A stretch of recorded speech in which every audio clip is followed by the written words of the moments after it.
He's now averaging more than 6 lies a day. Think of that. That's more than some people wash their hands in a day. 1 every 4 hours on average. That's 2 before most folk get to work in the morning. Timely enough, this is what the president had to say just yesterday about the spread of misinformation. It's actually very simple.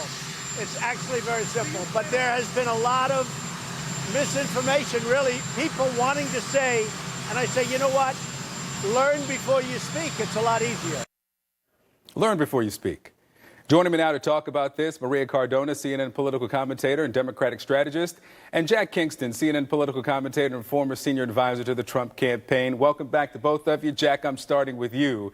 I figured you would. Yes, sir. Yes, sir, I am. 3,001 false statements, misleading claims, and downright lies in this administration so far. Are you proud of that? Not proud of it. I certainly will concede the point that there have been a lot of misstatements coming out of the White House, but not unique to this presidency. I just posted 4 pages of Obama lies before that. Bush, there were even signs that said Bush lies. I think Clinton probably still holds the lifetime record, and I think the American people understand that they're not going to find a lot of font. They're not going to look at Washington, D.C. as the font of truth, whether it's from Congress or from the White House. Unfortunate. Maria? You know, when you have to go back to your predecessors and point to whatever you think it is that they did, you know that you're losing the argument. Yes, people don't inherently trust politicians. Yes, Clinton lied and Democrats were outraged when it happened.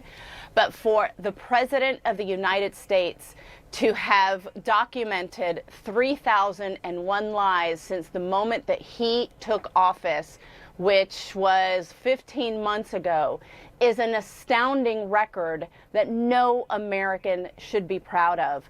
And it points to why he has a record low approval rating. It points to why in a poll this past week, the majority of Americans believe that this White House is in complete chaos. This is the pants on fire president that is presiding over a dumpster fire administration. It is bad for democracy. It is bad for the country. It is bad for America's image overseas. And I think going into the midterm elections, congressional Republicans are scared, as they should be, because Americans are going to make sure that their voice is heard, that this is not acceptable. Jack, the news of the day, the New York Times reporting that President Trump knew of the payment to Stormy Daniels through his attorney, Michael Cohen, months before he denied knowing anything about it. This president just casually, according to the New York Times reporting, lied to the American people about what he knew. How does he then try to come up with a story that the American people should believe from this point on this, or anything for that matter? Well, Victor, for one thing, let me just say, remember the source. New York Times has not exactly gone out of its way to be accurate on President Trump. Well, okay, so hold on. Let's take the New York Times. Let's take the New York Times out of the equation, if that's what you're going to use. Yes. The okay. president Now. Let me finish this question. The president said on Air Force One he knew nothing about the payment to Stormy Daniels, did not know where Michael Cohen got the money, and then tweeted out this week this lawyered up statement about having reimbursed him through these retainer payments, $35,000 a month. We can take the New York Times out of it. The president did indeed tell something to the American people that was not true by using just his own statements. Well, Victor, one time when I was in Congress, I had an electrician doing work for me at my house. We had a dispute over his work, and he said, well, you know what, I don't care if I'm right or wrong, I'm going to go public with it, and it's going to embarrass you as a congressman.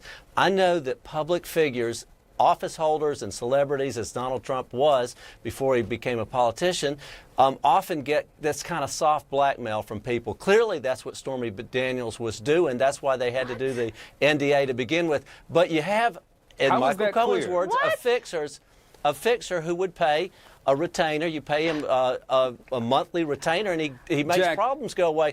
I think you don't necessarily know where all that retainer goes, but you know that Michael Cohen is solving problems for you. Jack, hold on. Oh, Wait a minute, Jack. Poor Jack. I hate for this to be one-sided here, but Jack, The president himself said that he knew nothing about the money, and then he tweeted out that, yeah, I did reimburse him through these payments through this retainer. You're talking about the allegation. We can set the allegation aside for this question. It is about the payment and the disclosure of that. But Victor, what I'm saying is if I'm paying my property manager, I also have some rental income and if rental properties, if I'm paying my property manager a monthly fee, he is dispersing that in a way that's appropriate to the management of that properties to make issues go away, and that's what he was doing with Michael. And so I think under the $35,000 a month that he routinely paid, I don't know that he knew where everything went. Maybe he did, maybe he did not, as we will probably find out. Yeah, Come well, on, there's a difference. I mean, I've been a landlord and had a property manager. One, I didn't pay him $35,000 a month for a year, as Giuliani said that he did. Right. But also, these are very different scenarios. I need to get Maria back into this conversation. Thank you. I don't think, Jack, that you would be paying your property manager to pay off porn stars. At least I don't think you would be doing that. Let's be very clear here. The majority of the American people believe that Donald Trump, of course, knew about this payment. The majority of the American people, of course, believe that he slept with the porn star. That's not the issue. Clearly, they knew they were not getting a saint. Clearly, they knew they were getting somebody who had lived his life in a sleazy manner and that he was not going to stop doing that. They didn't care. He showed us who he was throughout the 90s. He showed us who he was in the Access Hollywood tape. That hasn't changed. What clearly also hasn't changed is that he continues to lie to the American people. So all of his supporters, all of his evangelicals should really take another look at who they have elected as president of the United States, because I believe the American people as a whole, writ large, who did not vote for him now truly understand that their vote really does count, and that the president of the United States should not just be somebody that they can trust, but that they need to uphold American values, and this president does not do that. Let me put up some numbers here. This from the Washington Post Fact Checker blog. Some of the days with the most the highest number of false claims and lies, 53 on a single day. July 25th, 2017, 49 on November 29th of 2017, and recently 44 on April 28th, tied with December 8th for the third there with the most numbers of false or misleading claims. Jack, let me come to you as we wrap up here, and I want you to hear from a conservative who supports the president, pointing out the lack of clarity in the president's words. Here's Fox News host Neil Cavuto this week. Let me be clear, Mr. President. How can you drain the swamp if you're the one who keeps muddying the waters? You didn't know about that $130,000 payment to a porn star until you did. Said you knew nothing about how your former lawyer, Michael Cohen, handled this until acknowledging today you were the guy behind the retainer payment that took care of this. So what's this mean to the president's base, to the party?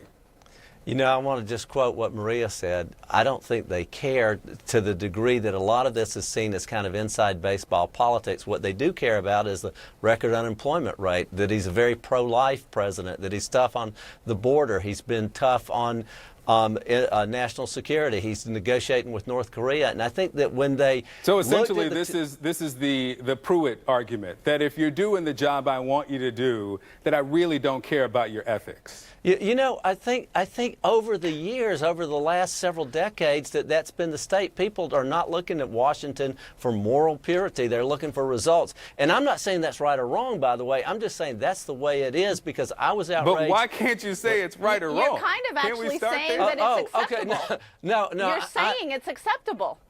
I'm saying that the American people made a decision that it was acceptable to them. They knew that they were not the majority of the American people. Well, you know, he won. He broke the blue wall, Maria. Let's agree to that. Not the majority of the American people. All right, and you know what, Victor? The economy's doing good. We've got to wrap it there. Just really quickly, when you have Fox